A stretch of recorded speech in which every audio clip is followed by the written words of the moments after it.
Even after a disappointing end to the in-season tournament, it's still undeniable that Tyrese Haliburton had one of the most impressive in-season tournament performances out of anyone. Maybe bar AD's 40-20 game in the finals. In back-to-back games, he scored over 26 points, dished over 13 assists, and recorded 0 turnovers. Combine that incredible control of the ball with his pretty unreal shot making in the tournament, and it's not hard to see why all eyes have been on Indiana and their young star. But none of the play has been new to the tournament. He's been doing it all season. Tyrese has been averaging 26 points and 12 assists with a nearly 5.0 assist-to-turnover ratio. He has the highest assist percentage in the NBA, and he's been captaining a team with the highest offensive rating in NBA history. In today's video, I want to look at Haliburton's in-season tournament performance and analyze what changed that turned him from an exciting young guy to superstar in just one summer. The mode for Tyrese this season has been efficiency, and with his brain functioning like a supercomputer, this mode never turns off, regardless of the pace. The Steve Nash comparison honestly makes a lot of sense if you think about it, and Coach Carlisle has even implemented a semi-7 seconds or less system. Similar to Nash, Haliburton loves to push the pace and can easily adjust on the fly to slow down and throw off the defense. But not only is he great at controlling his pace, Tyrese enforces it on the defense, forcing teams seemingly in good defensive positioning to give up good shots. Like here versus Boston, the Celtics technically have a 4-on-1 advantage, with 3 Celtics already back across the court and 4 Pacers still behind half court. But Tyrese just starts aggressively pushing and the Celtics overreact, leaving Hield open enough for this deep 3. Or here again, Boston has 5 back, but Haliburton just bolts at the rim and forces the defense to scramble.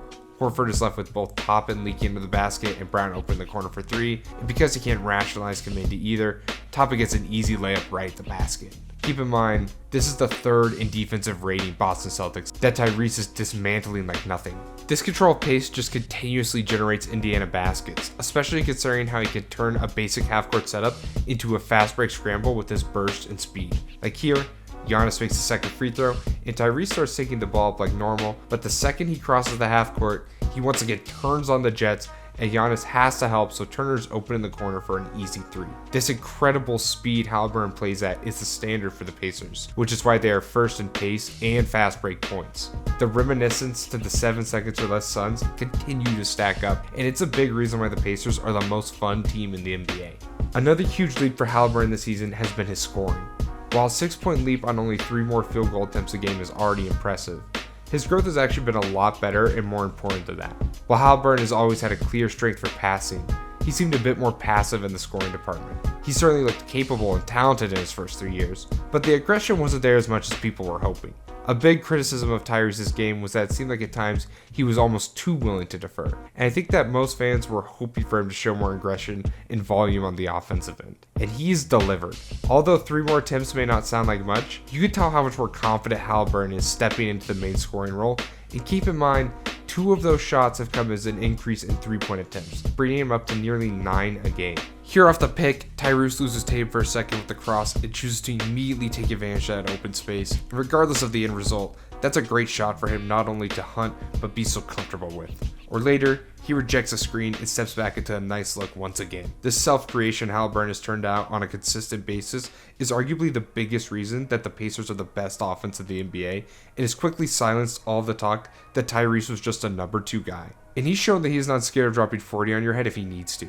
If Tyrese has done anything this season actually, it showed that he's not afraid. Look how far out he is here, with no space, and he still shoots this 3 and it's somehow good. He put on a shooting clinic versus Boston, nailing ridiculous shot after shot. I mean, here, he just loses Drew Holiday with a few crossovers, and he will just immediately take advantage of that and step right into a 30-foot three-pointer. Or again, he's got another All-NBA defender on him, and the second he finds a pocket, he just slings it up and in again. Or even when White blocks him trying this again, Tyrese gets the rebound and just leaks right into the paint for an easy floater. In both the Boston and Milwaukee games, Haliburton went really nuclear towards the end. First working on Holiday for another DP that's right in to put Indiana ahead, or just a few plays later, he hits this ridiculous and 1 3-pointer. And at that point, it felt like there was just nothing the Celtics could do to stop him. And this out-of-body shooting carried into the next game, deciding Dame's giving him too much space to the logo, and he's dropping that in. We're here to seal the game. He steps back and loses Brook Lopez for an easy three-pointer. And I guess you better have a deep shooting bag if you're going to let Damian Lillard know what time it is.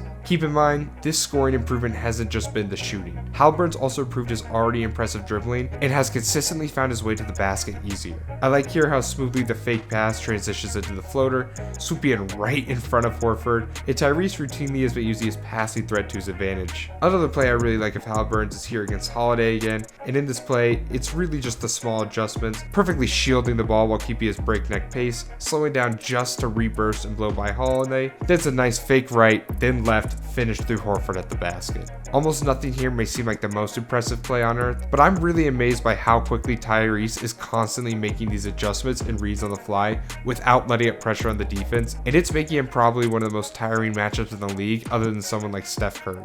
Against Milwaukee, he was finding a lot of these drives abusing mismatches, attacking Lopez throughout the game. Like first here, it's just a simple little breakdown to get by to the basket, and then when Brooks stays with him, Tyrese's long scoop layup means he can still get a pretty easy layup in. Later, he's using the threat of the pass again, and Brooks just can't comfortably commit, so Tyrese has all the space in the world to get this one right in at the basket. Or here, it's once again the threat of the pass, now combined with his smooth finishing ability, and even one of the best defenders in the NBA can't really handle him. One of my favorite plays of the tournament was here against the Lakers. He catches the ball, looks like he's gonna shoot, fakes it to a bait jab, steps right, and then swoops to the left, and he quickly drops it off the glass before Davis or Vanderbilt can get to him. On top of leveraging his passing ability, he started leveraging this driving ability too, stopping on the dime on a drive to pop a mid-range, and he's shooting a career-high 61% on short mid-range shots this season. I like here how the second he notices Lopez isn't playing up enough, he just nets the easy mid-range. What obviously stands out most about Haliburton's game is his next level passing. His vision and accuracy combined with his elite control of the ball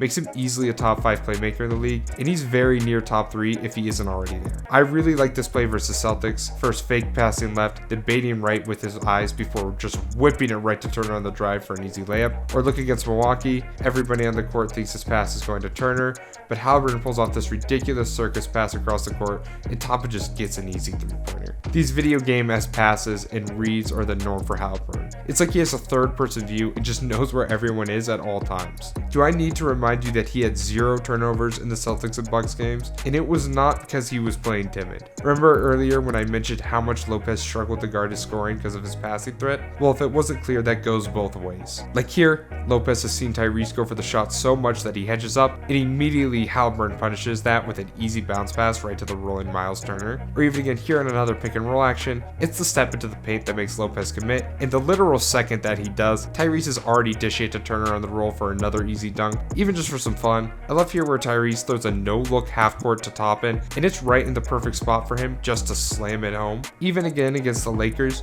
he gets the loose ball and just immediately heaves it up the court right to Toppin for a fast break dunk. Haliburton's unfair court vision is even noticeable in his inbound passes. Like here where through all the clutter, he finds Hield and throws the perfect pass to him for an open spot up 3.